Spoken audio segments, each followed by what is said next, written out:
When I was about 15 years old, I remember my brother saying to my mom once, "I don't want to take the bus because dirty people ride the bus." I don't have a car and I live in LA. I don't have a car and I live in LA. In the great big city of Los Angeles, waiting for the bus really sucks. The minutes seem like years gone by while people laugh as they drive by. You might as well be dressed like a clown, standing at a bus stop in this town. You can go ahead and frown, sit yourself down, cause it's gonna be a while before the bus comes around. I don't have a car cause I can't afford it, so when the bus gets here, I gotta board it. Unless, of course, the bus is too crowded. It may not be yo, but I doubt it. I am shunned to look down upon. If you don't have a car, then something's wrong, right? Nah, it's just set up that way. Special thanks to the MTA. I don't have a car and I live in LA. I don't have a car and I live in LA. I don't have a car and I live in LA. I don't have a car and I live in LA. The people who ride the bus are, by and large, people of color, majority women. They're oftentimes elderly, they're disabled. A lot of Latin people from different parts of Latin America, a lot of immigrants, garment workers, I would say, restaurant workers when I started early. They are working class people, and they have big ideas just like anybody else. They are trying to negotiate their lives. By this time, I'd usually just start walking. It's unfortunate that you can get on the Culver City bus for, you get a transfer for 85 cents on the MTA bus. You get on the MTA bus, do the same thing, go in the opposite direction, runs you $1.60. Why is it twice as much? Ask yourself that. It's unfair to the people who ride these buses, because the people who ride these buses don't have that kind of money. Thank you. The buses are very dirty now when we pay a lot of money. Before we paid 50 cents and we got clean buses. Now we don't. Man, I'm a mechanic and I can tell you that they running real bad, man, a lot of them. 45 minutes, honey, on Sundays. They're on Pacific. 5 blocks, half an hour, because there are no buses. It's not fair. The buses are so overcrowded, people will push each other or step on trying to get on board, and somebody will say something, and then it comes back and forth, and then you'll have a little altercation break out. Have you seen when we get on this bus at Western? What happens? Have you seen it? Shove, push, shove, push, shove, push. We do not appreciate the MTA. The curtain to the 21st century is opening, and the Metropolitan Transportation Authority, the major provider of public transportation in Los Angeles County, is working on your behalf to enhance the region's economic present and future.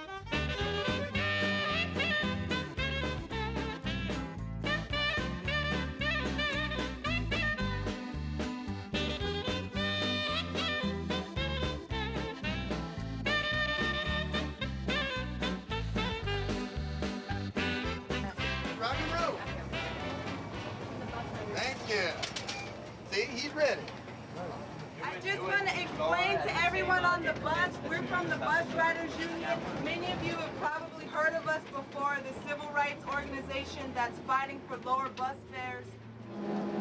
Lower fares, more buses on the street, challenging the corporate-driven policies of the MTA that are putting billions of dollars into a metro system going nowhere when 500,000 people take the bus.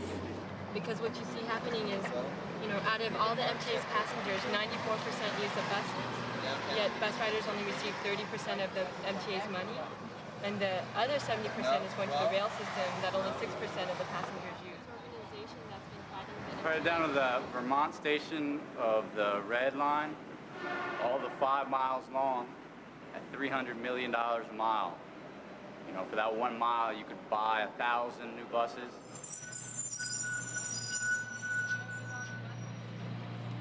It's like too crowded. Very crowded. Why don't Okay.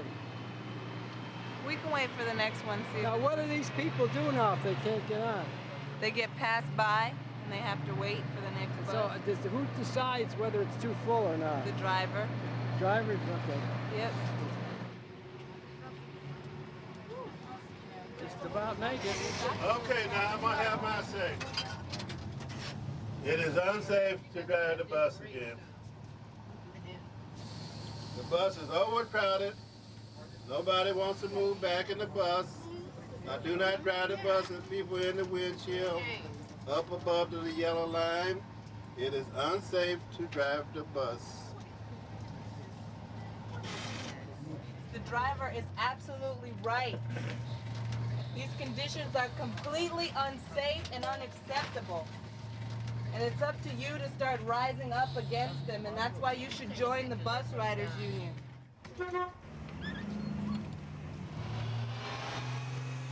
I envision a campaign as a military campaign. It's essentially based on guerrilla warfare principles, which is you're up against a far more powerful enemy, and you have a very small little army, and you're trying to figure out with this little army that maybe at best is like a flea bite. You know, how do you kill an elephant with flea bites? Simply stating that you're in favor of a 50-cent fare, $20 monthly pass, 2,000 new buses.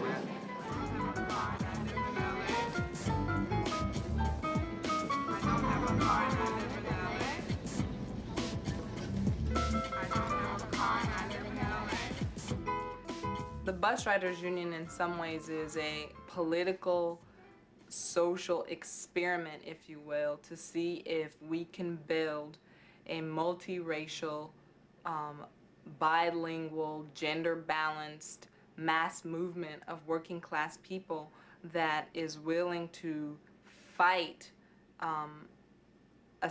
for a set of demands that challenges corporate capital. The issue is there still poverty, is there still racism, or there's still poor people? Who wants to organize? Oh, this is my wall of photos. Oh, yeah. These are my parents on the day that we were very proud because I graduated from college. Uh-huh. And this is my new family, my fiance's family and his siblings. And this is my father. My father and stepmother are very politically involved, and my mother keeps track of my work as a proud mother, not necessarily as someone who's politically active. Dale, what's that clunker of a car I saw? When I came in, that was the most beat up old car I've ever seen. That's What is Rust that? Bucket. You gonna be in the documentary? This is the first car that I've had since my Chevy van. This is my gift in December of '97 that was sent to me by my cousin so that I could get this job. And you see all this is 62 Chevy Nova. It's a classic. It makes it even more classic with all the rust that is there. For people that have suffered like me, have been through situations like me, that have been public transportation dependent, that have been welfare dependent, and that are truly trying to pull themselves up by their bootstrap, they're going to end up having either to pull their relatives or friends or whatever, going to have to pull old cars like this out of mothball, get them working enough to put them on the on Los Angeles highways, to get them to the jobs that are going to be demanding that they get there at employment times where MTA cannot provide appropriate service.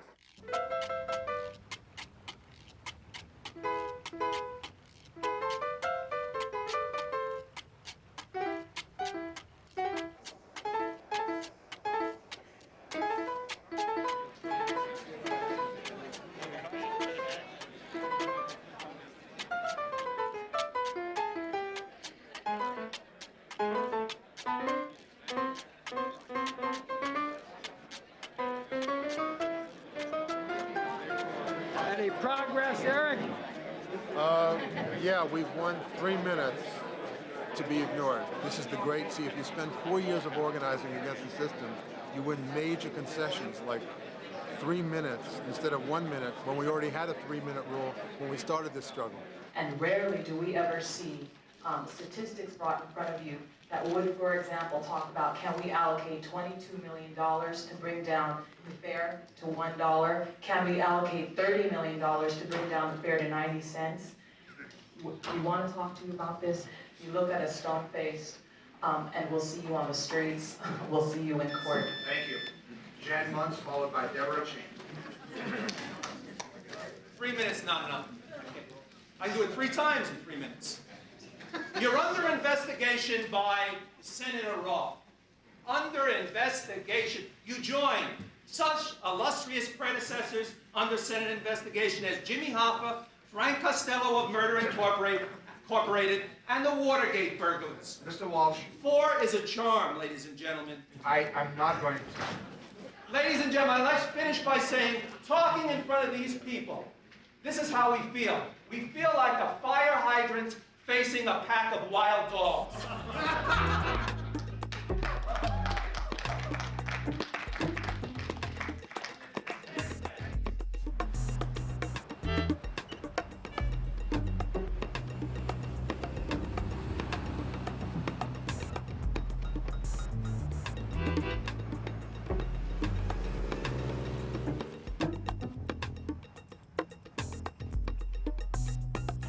Basically, as a white organizer, this was one of the first times that I've actually been confronted very, What did he say? very intensely, saying that what am I doing on this bus organizing in the South LA community? I think that he was raising some important questions that I think a lot of people probably feel about you organizing in South Central LA. They don't necessarily express that honestly in that moment. I'm trying to reflect back if I handled this in a way that I may have expressed it. I personally, as a white male, express the same conditions as a black male does in South LA, which of course I don't think that I do. We are driving out to the Antelope Valley, to Palmdale to be exact, to catch a Metrolink train back into downtown Los Angeles. We're going out to see precisely who rides this, what the race class disparities and breakdown of the people that ride Metrolink are. I feel safer on the train. I enjoy the company.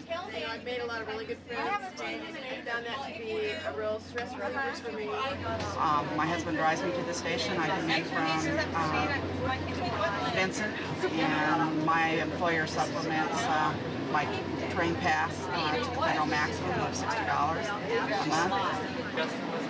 It's convenient for me because I don't have to go through the traffic and paying for the parking. We were looking at, well, what are some of the kind of pivotal class race questions in the city? Where would you find a system where 94% of the people ride the bus and only 6% of the people ride the train, where the bus riders are like 81% people of color, and you could take the Metrolink train and they all look like, I'm sorry, they look like Ozzie and Harriet on the way to 1950s suburbia, you know? Where would you find a bus where there's 43 people sitting and 43 people standing, and then you take a suburban train and there's 30 people sitting and nobody standing and 30 empty seats? In 1994, the MTA helped our cause by actually voting to get rid of the bus pass for people and raise the bus fare from $1.10 to $1.35 at the same time that they were building new rail lines, and they said they had no money. Crowd of bus riders angry at Thursday's scheduled fare increase gathered over at City Hall today to demand a fare rollback. 50 cents fare! No! $20 passes! No! 50 cents fare! Well, the MTA raised daily fares from $1.10 to $1.35 and eliminated the monthly passes. Tomorrow, the group says it'll seek a restraining order in federal court to stop the scheduled fare increases. Kelly? Merrick came into the office and he said, you got to help us. You got to help us. You got to help us stop MTA.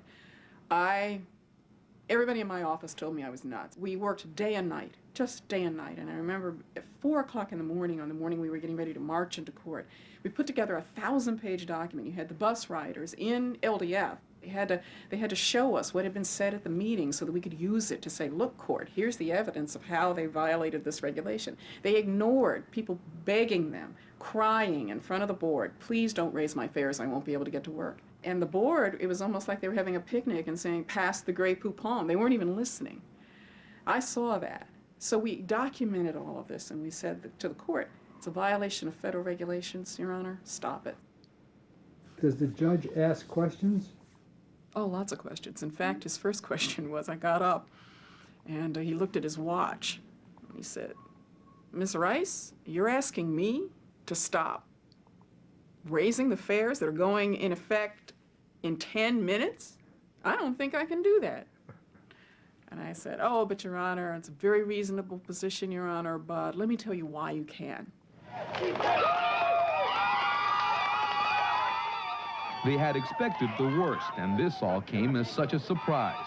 Most never expected they could even get the powerful Metropolitan Transit Authority into federal court, let alone win. But they did. The idea of seeing this victory, people are oftentimes very thankful. We had a woman who was a domestic worker come one time and said, thank you so much for this. You know, this has, the fact that I can have access to a weekly pass now forces me to not have to choose between whether or not I'm going to school or the groceries. Now I can actually do both.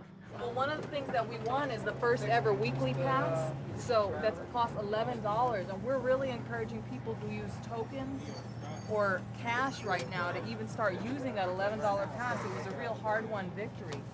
The MTA didn't want to buy clean fuel buses, and this is part of a fleet. This was part of a fleet of 250 buses that the bus riders union succeeded in buying and forcing the MTA to buy. They wanted to just get diesel polluting buses.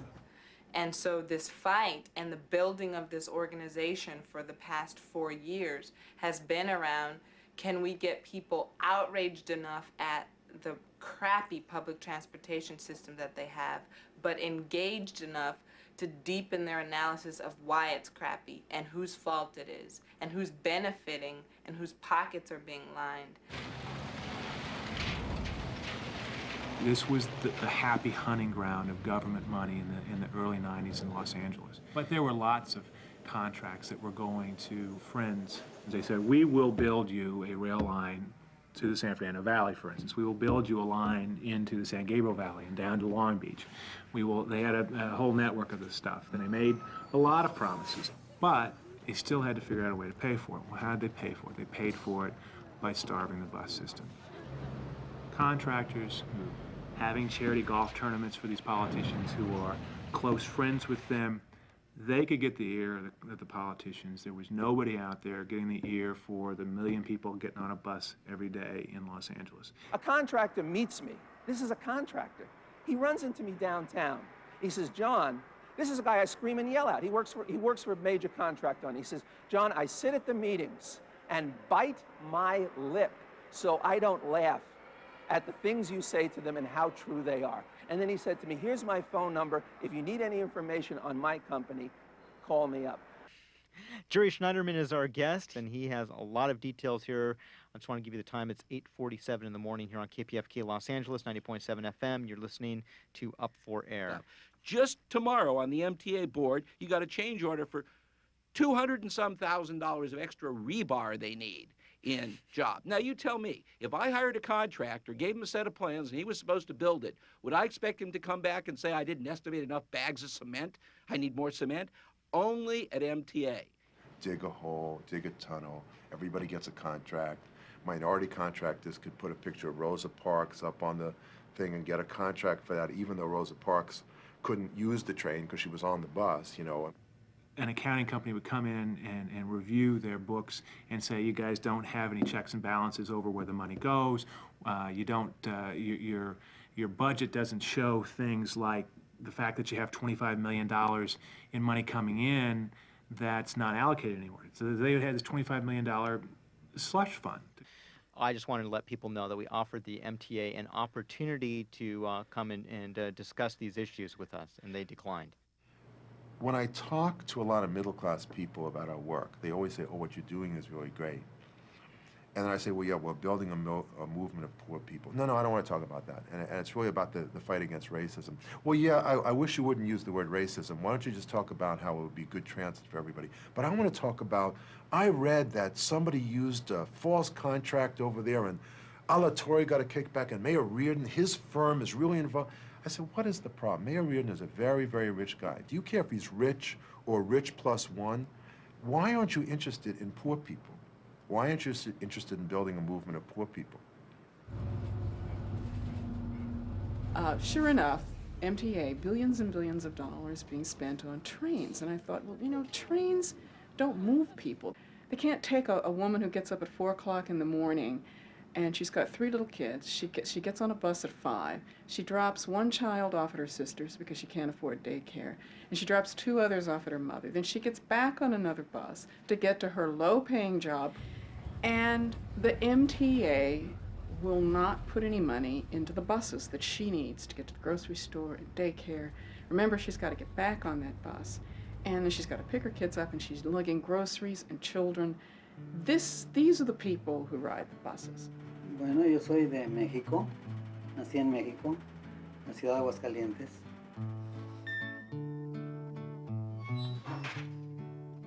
Son las 4 de la mañana. Estoy esperando el bus. En esta madrugada me rodea la oscuridad. Después de años en la misma ruta, 25 el total, son 2 horas de camino al jale en ese hotel de sociedad. Cuando yo vine aquí, When I came here, I was single. I got married here, and later my wife went back to Mexico, where my 2 children live, Rosalio Jr. and Sandra.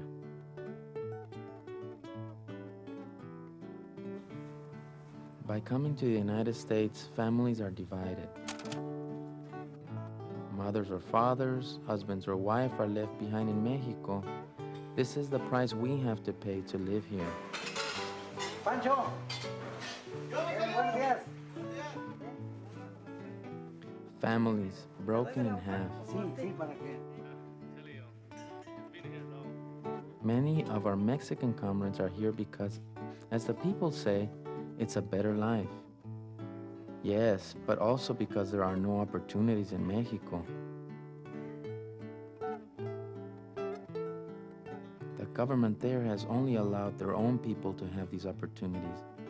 I'm talking about the members of the government party, the PRI, P-R-I. Those on the opposing side are not only at risk at their jobs, but there have been many attempts against their lives. Sino que también ha atentado contra sus vidas.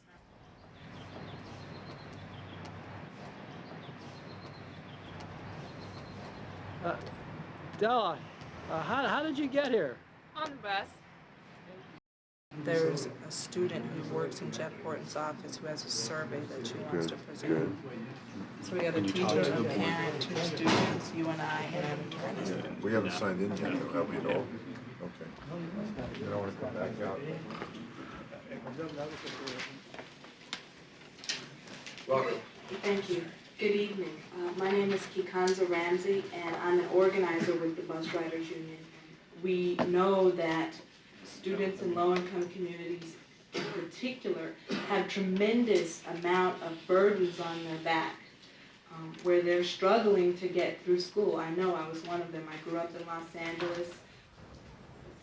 And as I'm on the bus daily organizing members into the Bus Riders Union, I see students getting left standing there, bus after bus. I was that kid who, if I missed the school bus, it took me 2.5 hours to get to school from home. I was that kid who couldn't go to extracurricular activities often because the bus back home would get you home really late, and my mother didn't have a car, couldn't come pick me up. When my son was 18, 3 weeks into college, he contacted leukemia.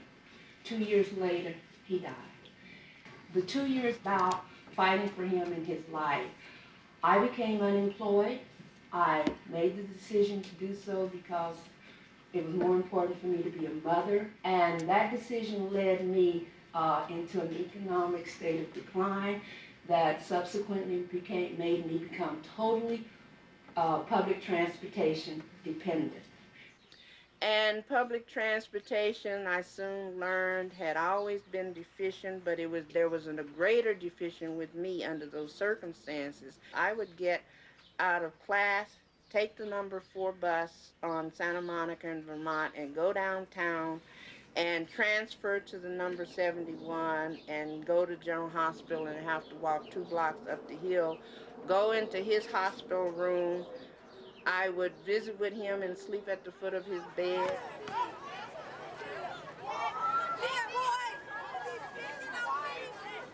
Whereas the Labor Community Strategy Center and the Bus Riders Union have filed a civil rights class action lawsuit against MTA, therefore be it resolved that the Board of Education of the City of Los Angeles go on record in support of efforts by the plaintiffs to secure an efficient, safe, low-cost, environmentally sound, and equitable public transit.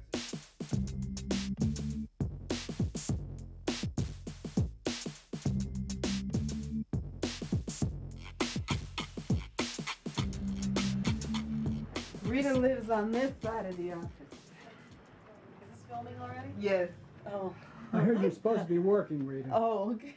What are you doing? I'm writing a press release for a press conference tomorrow. I went back to the Philippines about when I was 19 years old to do political work with a women's organization there. One woman named Nang Loreng. She was separated from her family for about 10 years because she had a shoot-to-kill warning on her by the Filipino military because she was labeled as a insurgent or a rebel, which she probably was. And I went back with her, and it was the most emotional unifications I'd ever seen. This whole family waiting to see this woman, and despite all the odds, that all the trials she was being put through, continued to stay active, and she stayed focused. She never lost love for her family, but she still kept going. And I think it was just all of these different experiences. It just, I really had to ask myself at that point, where was I going to be in this world? What was I going to do in this world? So how you doing? This is Kikanza from the BRU. I'm good. Just give me a quick second, because this is actually related. Yeah, there's a press conference happening tomorrow. So I just wanted That was a great call. What happened? What call? He was over there. You gotta get a live on it. I finally get a live on it, and he disappeared. Oh, I missed it. You missed it. Billions for buses. Billions for buses. B-R-U. B-R-U. B-R-U. Come on, billions for buses. B-R-U. Stop the east side line before you go bankrupt. Think it over.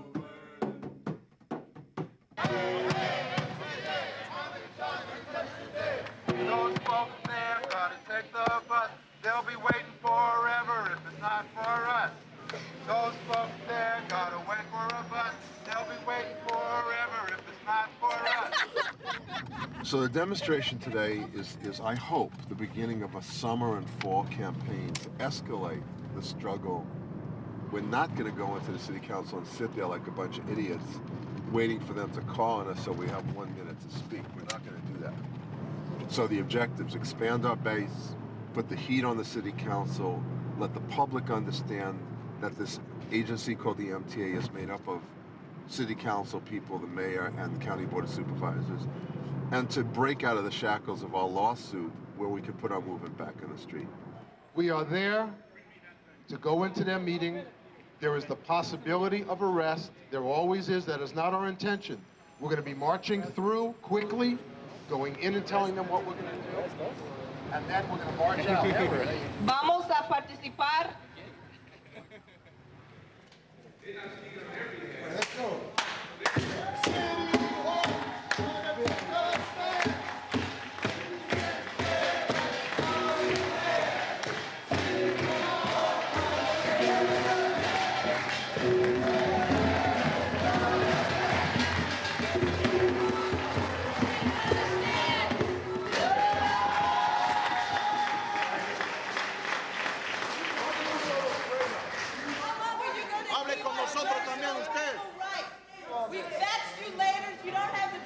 Señora La Torre, to reach out to a civil rights struggle in the street, so the people have to come to your face. Now you are upset by the manner in which we entered this chamber today, because that's where it's headed. Yes, we are trying the court system, but we're not going to depend on the court system itself because our daily lives are being affected because of the absence of a first-class transportation system in this city. Well, but my power, I make it mandatory. I put a thing on the ballot that every elected official must ride the bus. No one. Yeah. No one. We don't like to demonstrate. I mean, I feel embarrassed. I feel ashamed. I'm a human being. All I want to do is be treated like a human being.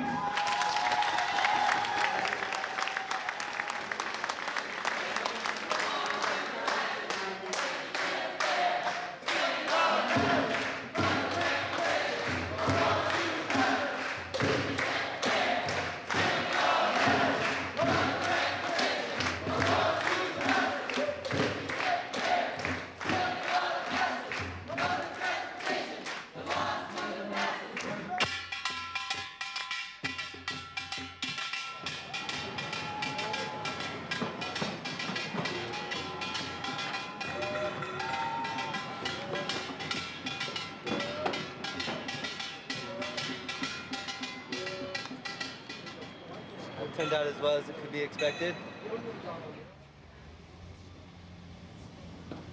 I rode in your little truck. A normal guy your age in LA, they might want a better truck.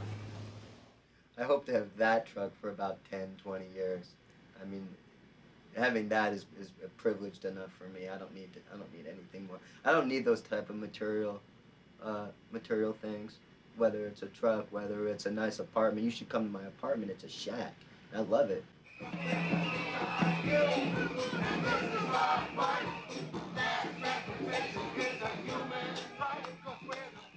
I've spent 12 years in factories. I really like the working class much more than when I was at Cornell University. I didn't like myself very much there, and I didn't like most of my classmates. So when I went to Harlem, I felt like, hey, I've had a religious conversion. This is where I want to be. Out of their 5 kids, my parents, I think, really see me as the one who's not going in any sort of a professional direction. Korean?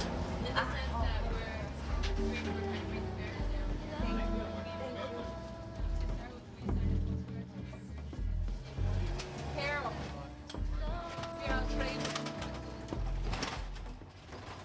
During the Korean War, both of their families were living in North Korea, and then their families migrated south.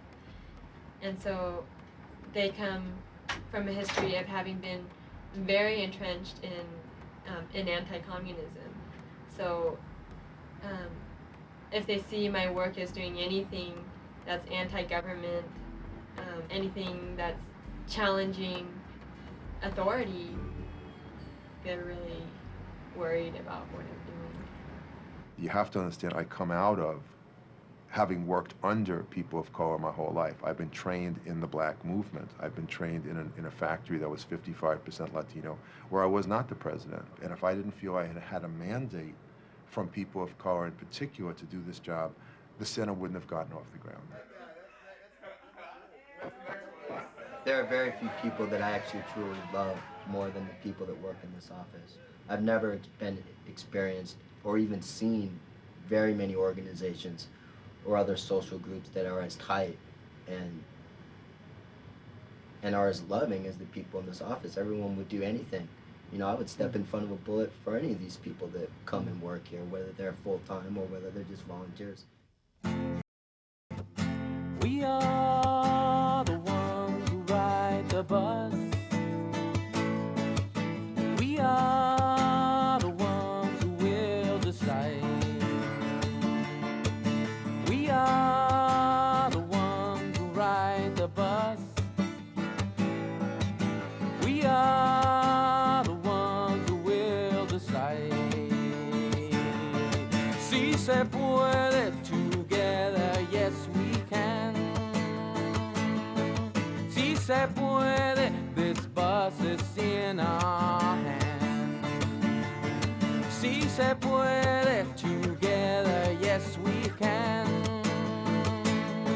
Si se puede, this bus is in our hand. Si se puede, si se puede, si se puede, si se puede, si se puede. We're in the bowels of the MTA building. We had rats here. We had rats here when they first opened it, but when the rats realized where they were at the MTA, they moved because of guilt by association. They didn't want to be involved with this building. He's got a very specific form of performance art that I think is absolutely brilliant. Welcome, ladies and gentlemen, to the Taj Mahal.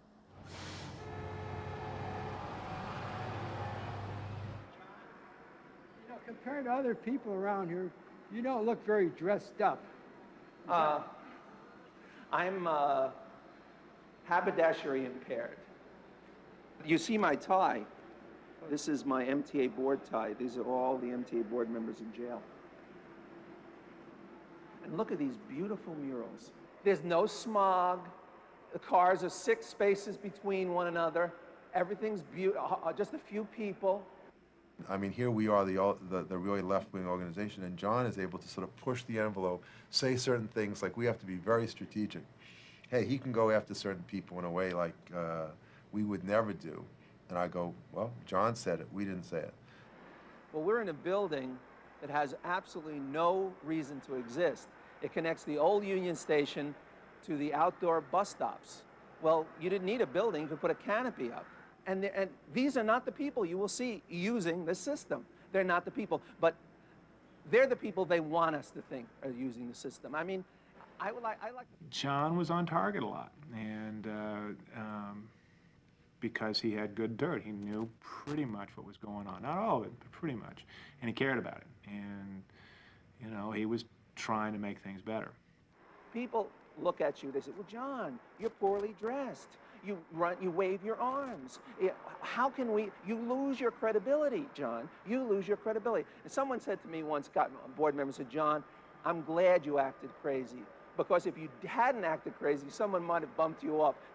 It's your best cover. It's your best cover. You're getting up there and saying things that might hurt contractors. I've made contractors lose contracts. I've handed in documents and contractors have lose. When there were 2 of them bidding, you know, there's $40, $50 million on these station bids. This is my cover. B-B-B-R-U! B-B-B-R-U! B-B-B-R-U! Morning.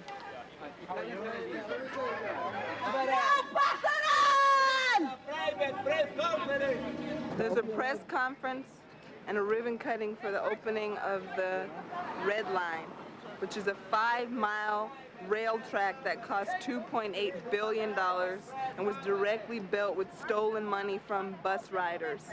Why would a public agency need to fence itself off with barbed wire from the public if it wasn't doing something criminal? She's letting people in based on face recognition. The contractors decide who gets to come.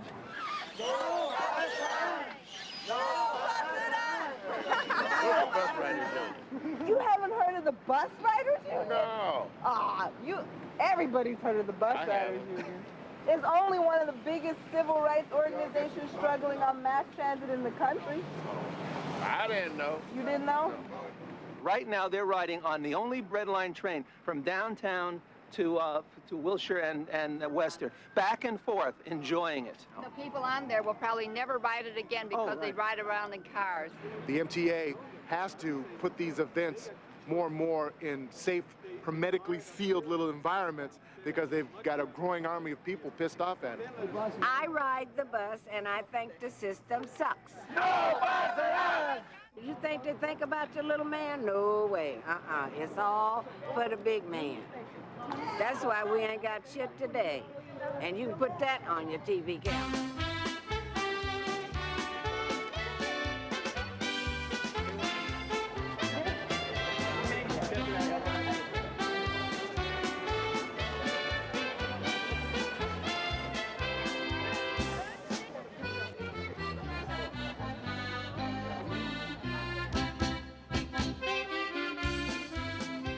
You guys aren't supposed to go in there. You guys can head on anything you guys want on the sidewalk, and that's private property. I mean, that's city property.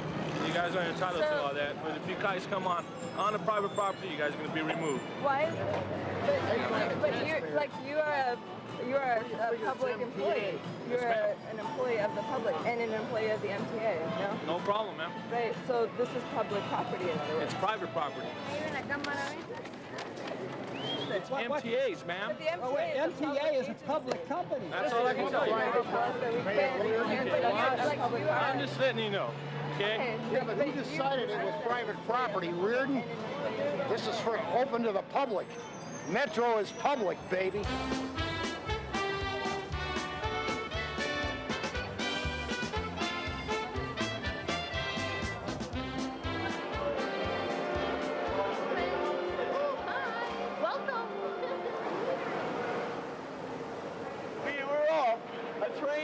A train. This is art, everybody.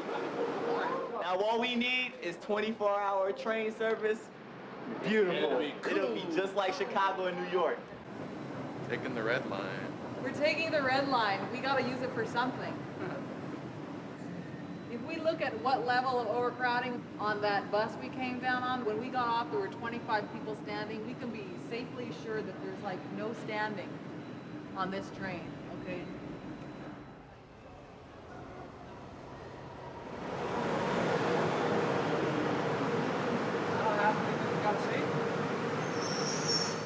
I was an auto mechanic. I was an auto mechanic. I was admired because if I couldn't reach something in the engine, I would crawl on top of the car and hang off the edge just to get to it. That's Aisha Salam. She is a member of the Bus Riders Union. Tow truck pulled the car over me. I came out to LA in January of '97 and noticed just how bad the bus service was, especially with this. It makes it a multiple of times harder to get anywhere, especially here in LA. Because most places that I wanted to go, I had to take a minimum of 3 buses to get there. That means that it's a minimum of 3 times that I'll be told that the lift equipment is not working. Ay, ay, ay. Sí, sí. Ustedes ven. Es por eso, ¿ah? Increíble. Bus broke down. I think what happened was he was trying to take the wheelchair lift out, and it must have gotten stuck. And so now he has to empty out the bus because it broke down. So all these people have to wait for the next bus, which will probably come overcrowded anyway. So only a few will fit in, and then they'll have to wait for the next one after that. Stuck. I'm late to work right now, just because of this, They're not going to keep having me late, and they're not going to pay my bills, and then, then what? That's right. Can I sue them? I'm sick of it.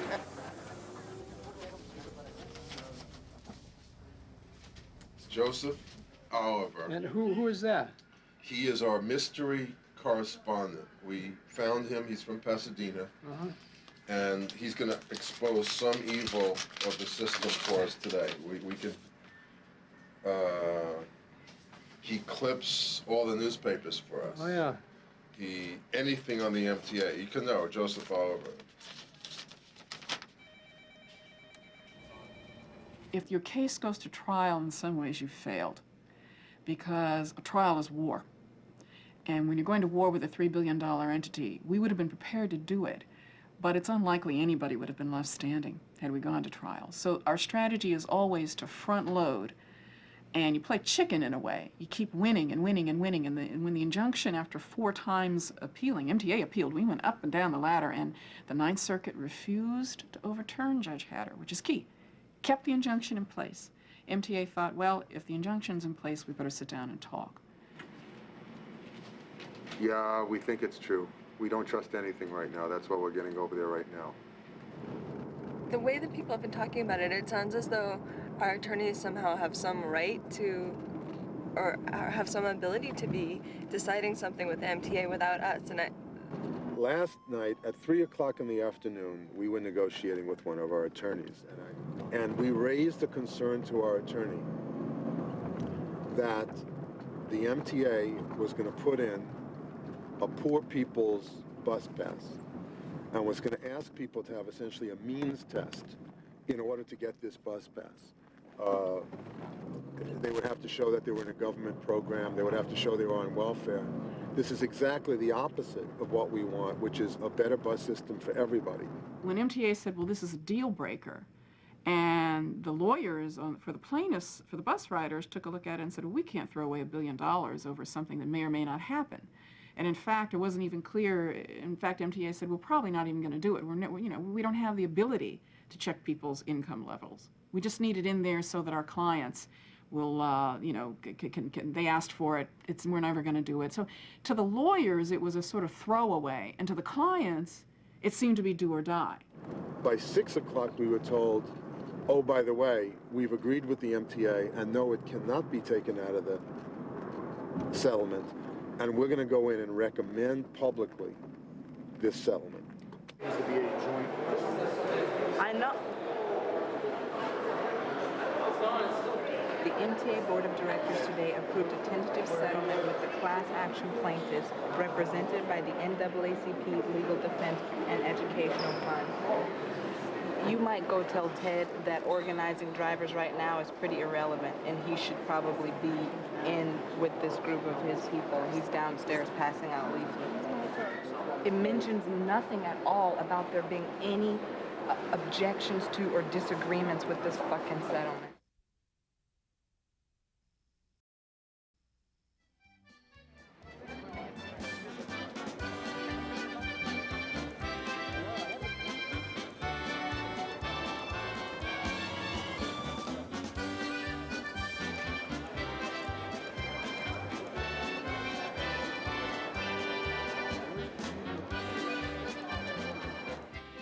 And now I'd like to ask the mayor of the city of Los Angeles, Mayor Reardon, to make his comments. Mayor Reardon. Thank you very much, Larry.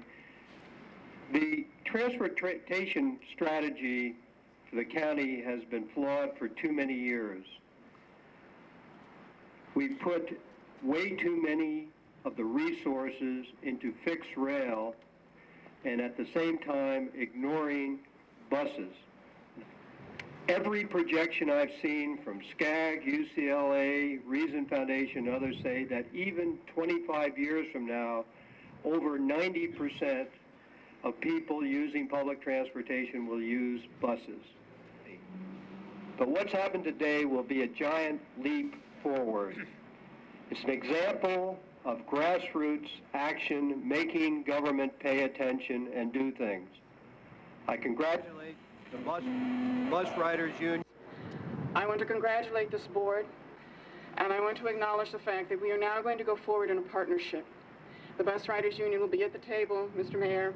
We'll be working with them very closely. The Bus Riders Union in the yellow shirts here, I want to say to each and every one of you, without your struggles, without your work, we would not be standing here today, and LA owes you a great, great deal of gratitude. There is language in this agreement that says that the MTA may be required to create a low-income bus pass within 3 years, that people may have to develop documentation, proof of poverty, written statements to prove that they are poor. We need you to understand we cannot sign off on this. As far as I'm concerned, bus riders could come up with whatever mechanism that they wanted to come up with in terms of determining how do you provide an equitable provision of a bus pass without unduly providing it for the affluent rather than for those people who need it? Does the lead plaintiff here, does the lead plaintiff endorse the agreement, or you are saying you have yet to decide whether to support it? We have come very close. There is a concern we have, which we had to make public, which is the difference between very favorably disposed and a settlement. Any grassroots leader that is not responsive to his or her base is not doing a great job. You've had your meeting, we'll have ours. Okay, we're here today to raise a principled and a limited objection to the proposed consent decree. No gum chewing. How about breathing? It's not funny. We can make jokes, but it's not funny. It's not fucking funny. Okay? No es un chiste. No rattling of papers, no reading. He yelled at a guy last week for even having his arms up on the sides of the bench.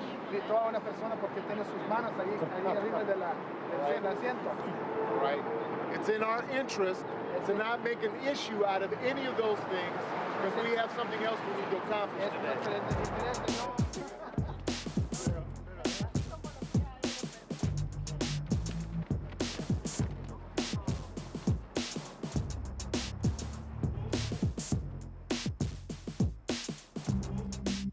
The decree is a process, and MTA is forced to get bus plans, transportation plans for bus riders, together with the bus riders at the tables.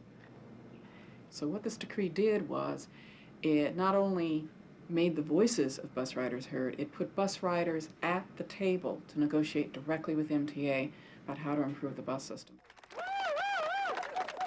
think we've achieved an historic victory here. No other city has managed to stop the transportation inequity that goes throughout this country. And remember, the problem in the rest of the country is that they're withdrawing transportation for the urban poor altogether in a lot of cities. In Montgomery, Alabama, where the civil rights movement was born, they are taking away the entire bus system. So understand what you have achieved here. When I was in the so-called 60s, there were groups called the Students for Democratic Society. They're gone. The Student Nonviolent Coordinating Committee, it's gone. The Black Panther Party, it's gone. The Brown Berets are gone. Organization is everything. At this point in history, to not take what we're given, to not say that for people of color, for working people, for women, for the disabled, whatever they give you, you take it and shut up. And the threats have come and come and come, and we have decided at every point, are we going to do it or not? We're going to do it. And what happened today is that the MTA lawyers, when asked by the judge, in fact, backed down from their earlier contention that low-income pass would not be subject to that process. In that moment, they backed down.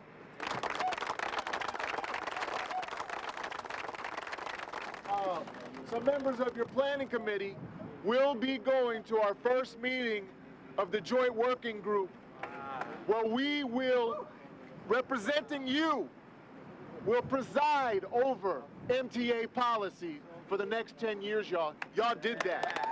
Y'all did that.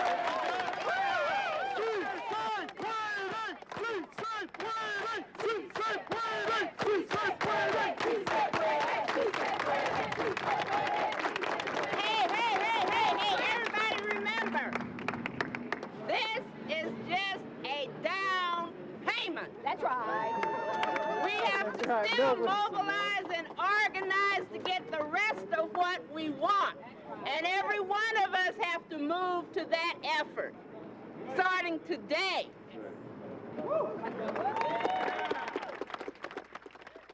The Bus Riders Union has status now. When the Bus Riders Union calls up Washington, D.C., they return the phone calls because they are part of a consent decree. That's what you have to do. You know, these people on the left who are obsessed about no compromise, these are the people who burn out inside. The ones who have no compromise, so no compromise, they burn out, and then they end up in Marin County or in Santa Rosa, someplace selling tie-dye shirts or growing marijuana. If you want to make progress, you've got to make a deal. We are at the Gateway Plaza here at the MTA. They have not bought one bus. They have not spent $1. They are violating bus riders' civil rights. It's business as usual. Gather people around in a circle. Que nos acerquemos un poquito.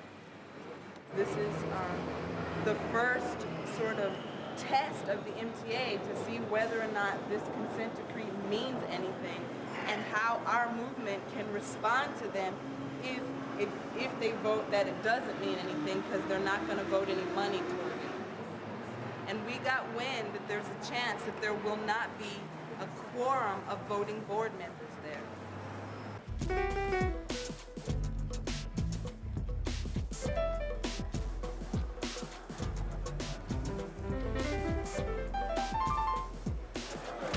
Hi, everybody. It's great. Well,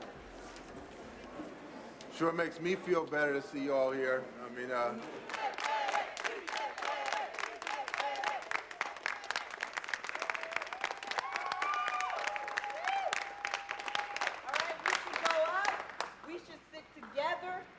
Those of you who know you're on the front line, sit in the front seat. We will now go to Mr. Eric Mann.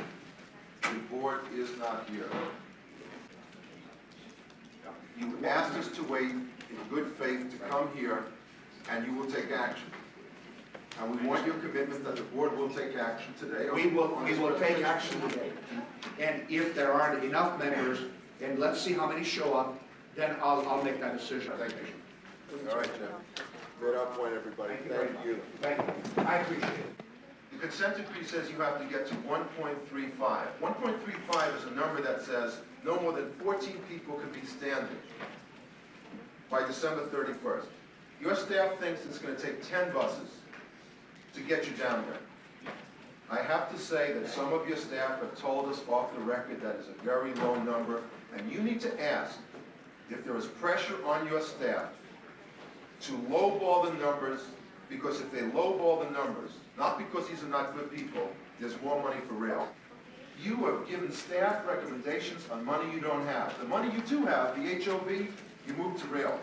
The money you don't have, you promise us. Unacceptable. Mr. Mann. I'm almost finished. We are at 50. I just wanted for the record, Mr. Mann, we agreed to 10 minutes. I gave you 15. Thank you very much. Now we go to board questions. Mayor Reardon. I think we are light years away from having a plan. What we're doing is artificially trying to react to what the bus riders union has asked for without seeing the whole picture. And we can stay here for 3-4 hours and discuss these things. The question is, they're asking for 600, staff is saying 182. Where's the money going to come from? And this board is going to have to decide where the money is going to come from. We don't print money. After you asked everybody to come back here, any motion to table, any motion to further study, after all this time, no, that's not fair, and it will not be accepted as a step forward. Ms. Burke? If we want to help the bus riders, we're going to have something realistically available in terms of money to do it. We can't sit here and say, okay, I want to spend $400 million. You know, I mean, you can't do that and not know where it's coming from. Mr. Mann, and we are, it looks to me, we're not going to be able to make a decision today. It just looks to me. This meeting has been one of the great sellouts of any political meeting I've been in my life. Mr. Reardon, your credibility is less than zero. Zero. Less than zero.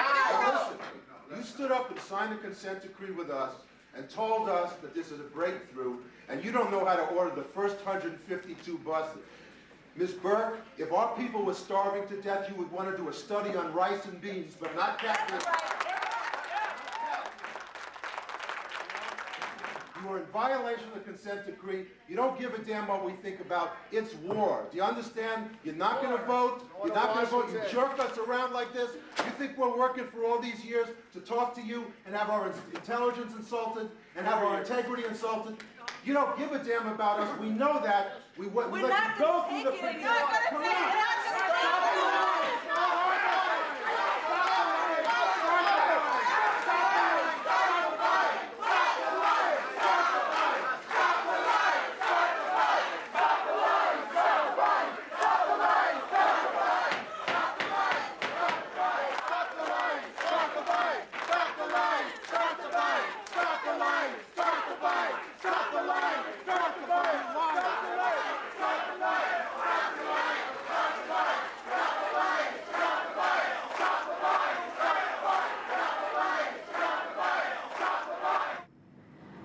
think it's a bit amazing how much against us they have been, how much we have not been able to win one iota of support from Supervisor Burke, who is a black woman in her mid-60s, so lived through the civil rights movement. So it's actually quite surprising to us, the level of lack of support that we get from her and other board members. The Bus Riders Union people talked to me about a civil rights issue, particularly Kikanza. I don't know whether you know her or ever met her. Absolutely. A young person like her who once, I'm sure wasn't many years ago, she was going to college. If she lived in Watts or in South Central Los Angeles and she wanted to go to UCLA, if she tried to go by bus, it would take her about 3 hours. I'm saying that we need to have the kind of transportation where she can get on a subway, just like she would do in New York or wherever, and I know she went to school in the East, and be able to get there within a reasonable period of time. And the civil rights issue is that we can't give all the money at one time to North Hollywood and to some areas, and then when it comes down to the poor people of East Side that are dependent, or the poor people of mid-cities that are dependent on transit, we suddenly say, you better take a bus. It doesn't make any difference whether or not we can guarantee safety, whether how long it's going to take, you're going to have to use a bus. So the civil rights issue cuts two different ways.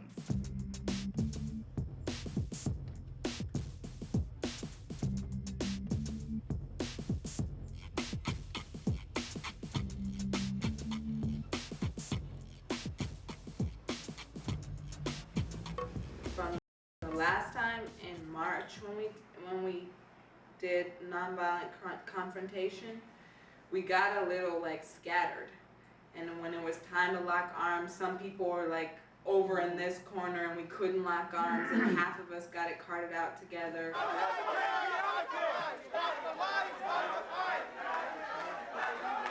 I thought it was a little ugly, I guess how you would say, when Eric, after speaking, he had to like motion to us, come. I don't think he should have to do that. Yo creo que podríamos buscar otra seña, ¿verdad? I think we should look for a more subtle signal for us to be there when. Más camuflajeada, ¿verdad? A little bit more camouflaged and subtle.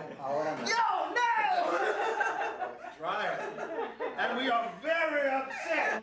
You don't give a damn about us. We know that. We let you go through the procedure. Come on. And we are very. Wait till I get back to the bathroom. You know, I was thinking on my way to the car what pros we're becoming at this going to the MTA business. I mean, it's no longer panic before an MTA board demonstration. Everybody just knows what to do because we go to the MTA every month. But today is particularly interesting because there's a chance that we could win a motion, which will be the first motion on our behalf in the 4 years that we've been at war with this agency. Closer, you guys, so everyone can hear. Hi, everyone. Welcome. Hi. What we have today is a very good first step in the purchase of these buses, a motion that is being carried by Mayor Richard Riordan and Zev Yaroslavsky. The 200 buses is a good motion for us today at this point when you consider that since October, when we signed the consent decree, we have no buses.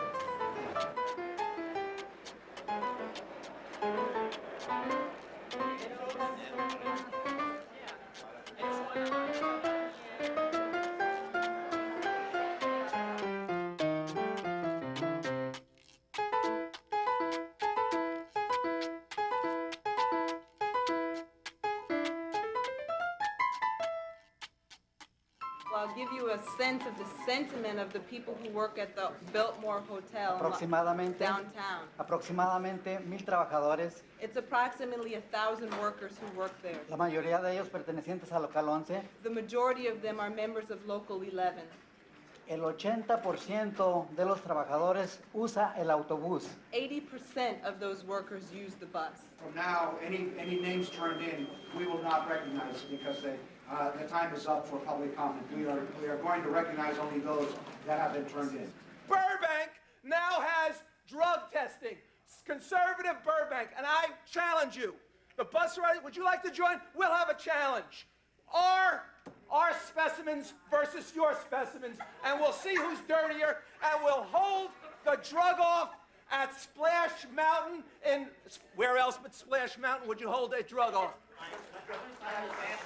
Just a second, this, you know what I'd like to do, one time I'd like to break my own rules. Those of you that like John Walsh's haircut, let's applaud him. You know, what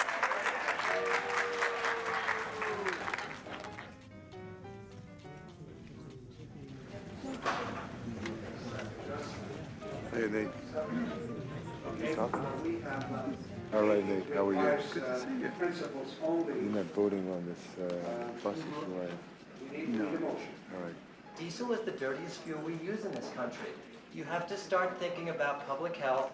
Think about the people that stand on the sidewalk waiting for buses. Think about people driving behind these buses. I'm not going to vote for buses where there's no place to fuel them unless you put them in suburbia. The reason we want 200 right away is we have no confidence in this board to vote any buses. If you come back in 30 days and somebody gave you a report that a wheel fell off a bus in Antarctica and you want to do a study, we can fight that out with you. But we want 200 buses today. 223 buses this year. This 200 is over and above that. That's not what I'm hearing. That's what it is. What I was told today by staff is that we could afford to order 200 buses today, but that if we ordered, after the bids come in, on the additional 223 buses, that the cost of those additional 223 buses would affect our ability to meet our schedules on fixed rail. We have a substitute motion made and seconded. This is for a 3-month delay? No, 1 month. But this would delay the decision for 30 days. Right. Come on. 30 days.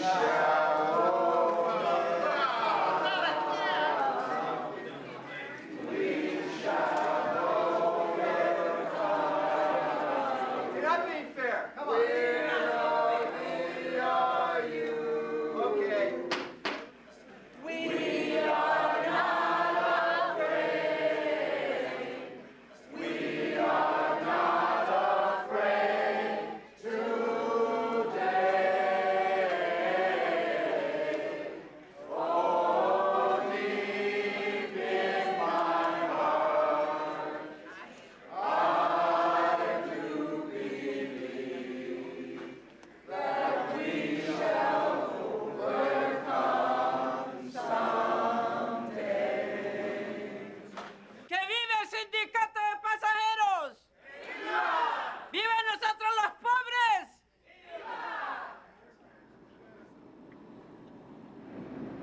This is where the janitors come in at 5 and 6 in the evening, all along Wilshire Boulevard. You see all these office buildings down here, and they get out of work at, 2 o'clock in the morning. How the hell do they get home? They take the bus. The MTA was told, the staff of the MTA was told, look, we got to cut the budget. We're in a deficit. And they told every department to save some money. So one of the ways they wanted to save money was to save $2 million by cutting this OWL service, what they call the midnight to 5 service. A lot of people that work at night are janitors who clean up the buildings at night, and they have no other way to get home, so they have to walk. We waited for the bus until 3 in the morning. We didn't know what was going on. They never put any signs or anything on the buses. We didn't know until someone came along and told us, the bus doesn't come by here anymore.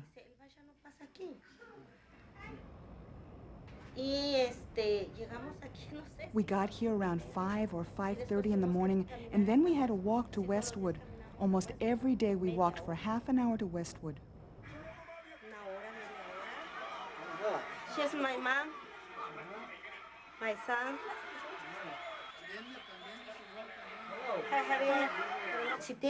If you have 2 children, even though you lose 2 or 3 hours walking, if you know that you have to support a child, you walk as long as is necessary, right?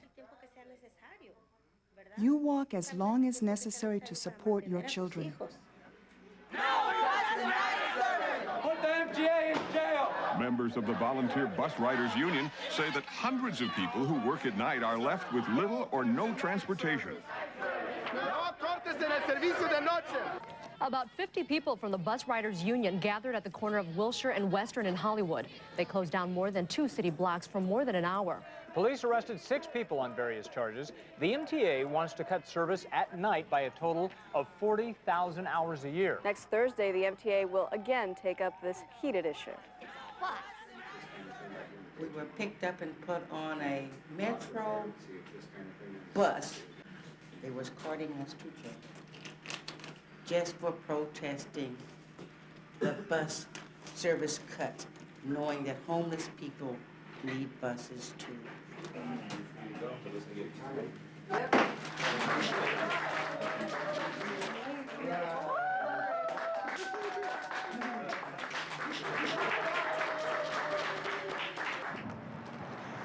We shut the street down. An hour and 10 minutes. That was awesome. In a time where I am feeling increasingly impotent from all of the insanity that's going on in the world around us today, this evening made me feel a hell of a lot better about being a human being. A hell of a lot better. Whenever I have the opportunity, if I want to go see a movie at 10 o'clock at an all-night theater, I should have that right. If it ain't but me on that bus, I have that right.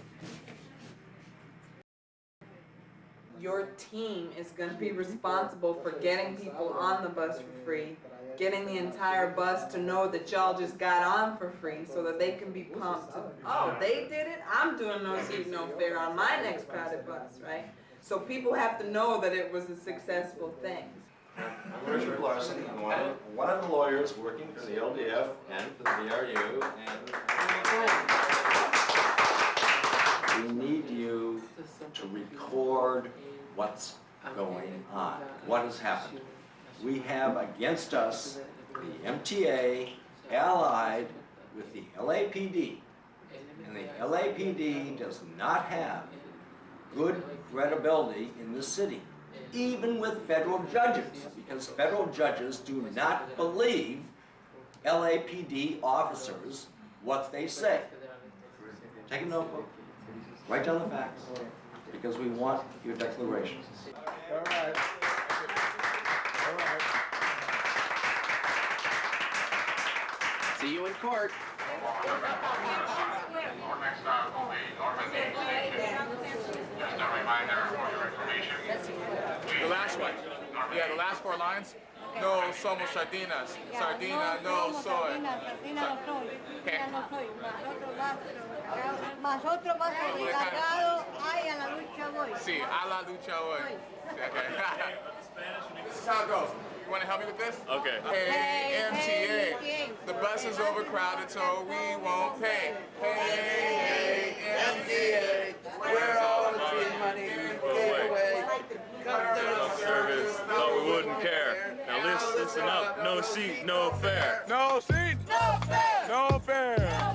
No. Beware.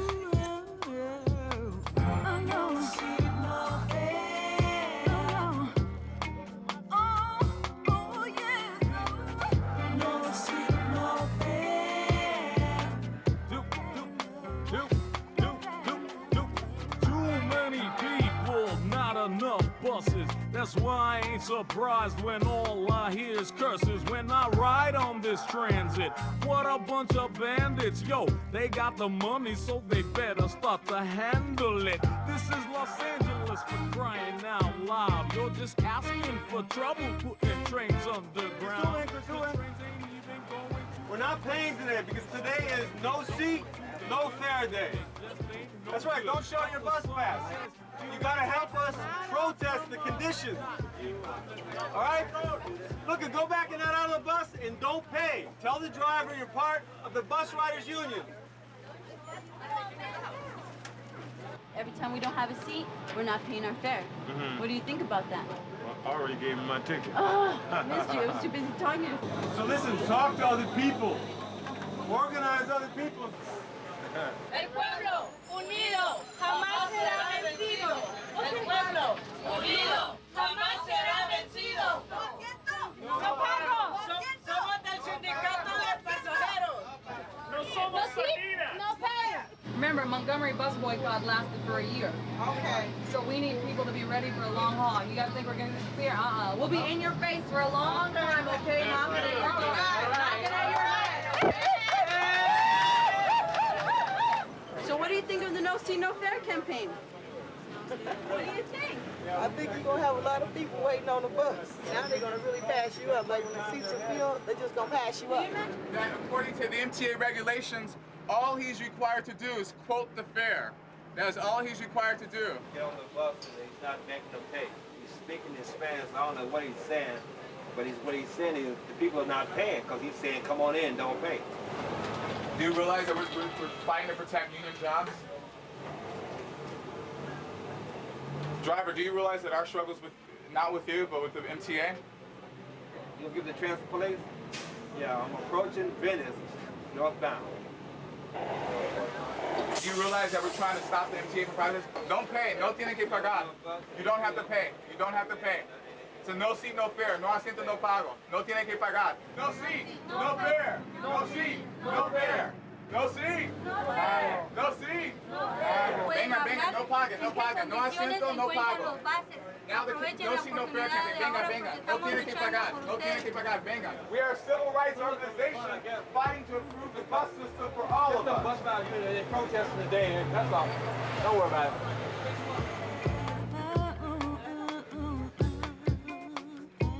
I don't believe I should pay to stay on my feet on a crowded bus. People shoving, making a fuss, packed like a can of sardines. Smells like someone ate a can of beans. This just don't seem right. And the MTA had better hear my plight. I'll fight for what I believe, and if you ask me, I think it's pretty devious to make us have to pay to ride. I ain't got a car, but I got my pride. No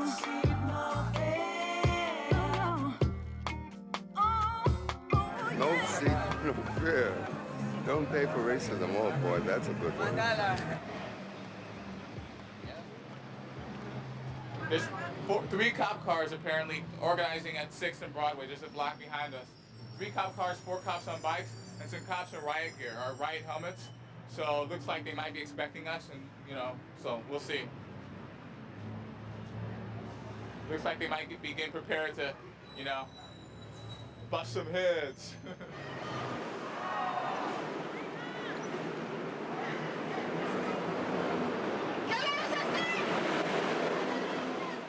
There's so many people here, Martinez. It's incredible. I mean, there's nothing but bus riders union people. Where are you? I don't know. Most people are being skewed by the police. You know that. Individuals, probably 20 to 25.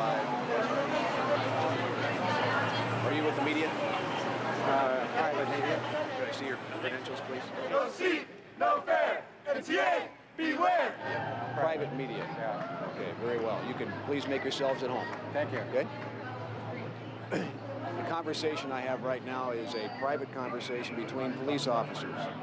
So if you'd step away, thank you. All right. I think everybody is aware that there was a falsified police report submitted against the Bus Riders Union demonstration that happened at King and Crenshaw. Straight out lie. Said that we had been chanting, today the MTA buses, tomorrow the MTA drivers. I mean, we all know that's a lie. We all know. Lie! We are here today to declare these buses dead on arrival. Okay. Take the stickers. Okay, so I'm doing the tape? I'm doing the stickers. Okay, you're doing the stickers. You see that from these buses coming up? Any old bus that comes to this corner, we have homicide tape. Those are deadly buses, and nobody should be able to have to ride those buses. Estos autobuses están muertos ya. Cuando lleguen...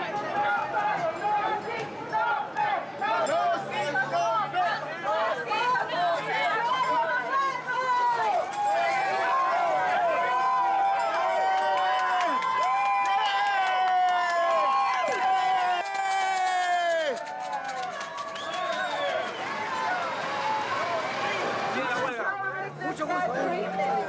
Do not continue to be treated in a race. Pasajeros, vamos a explicar por qué es nuestra lucha. Únanse a la lucha. No seats, no fare. No seats, no fare. No seats, no fare.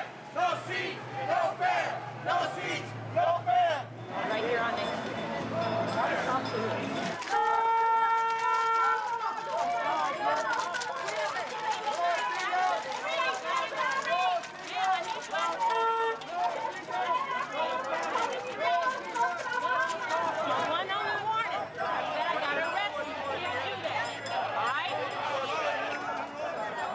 We were here to have an action today.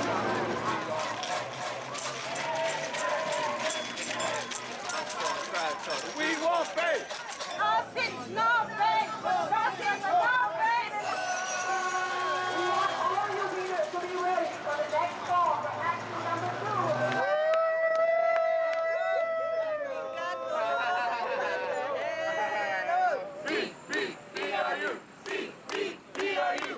Test of one.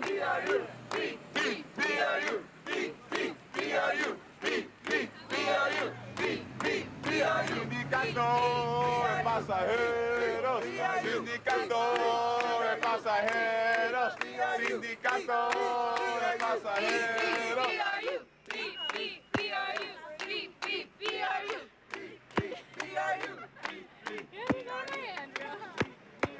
Tell me what you want, what you really, really want.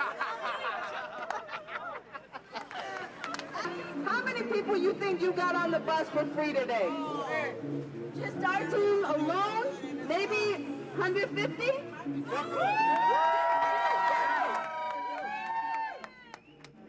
Today, I have to say, has been one of the most historic days for the Bus Riders Union. The No Seat, No Fare campaign is not just a slogan that we really do have the MTA on the run. That's right. We've gotten on buses where drivers have put their hands over the fare box and said, this is a BRU No Seat, No Fare zone.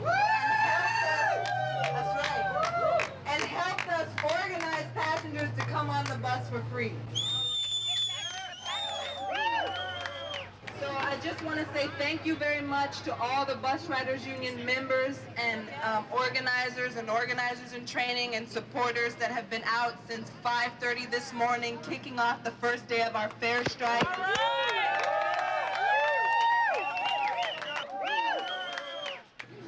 So everybody show up at the monthly membership meeting.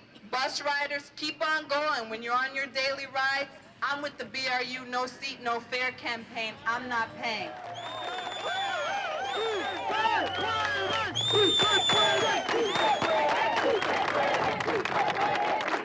Hey, everybody remember, this is just a down payment. That's right.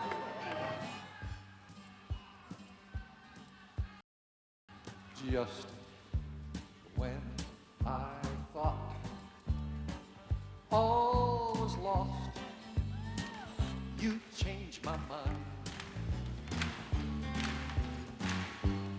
You gave me hope, not just the old soft soap. You showed that we could learn to share in time. You and me and Rockefeller, I'll keep plugging on. Your face will shine through all our tears. And when we sing another little victory song, precious friend, you will be there, singing in harmony.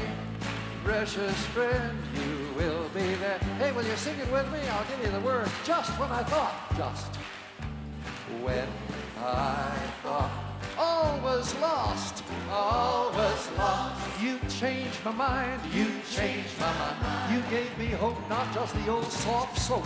You gave me hope, not just the old soft soap. You showed that we could learn to share in time. You and me and Rockefeller, you and me and Rockefeller. I'll keep plugging on. Your face will shine, your face will shine through all our tears, through all sing another little victory song. When we sing another little victory song. Precious friend, you will be there. Precious friend, you will be there. Singing in harmony, singing in harmony. Precious friend, you will be there. Player Steve.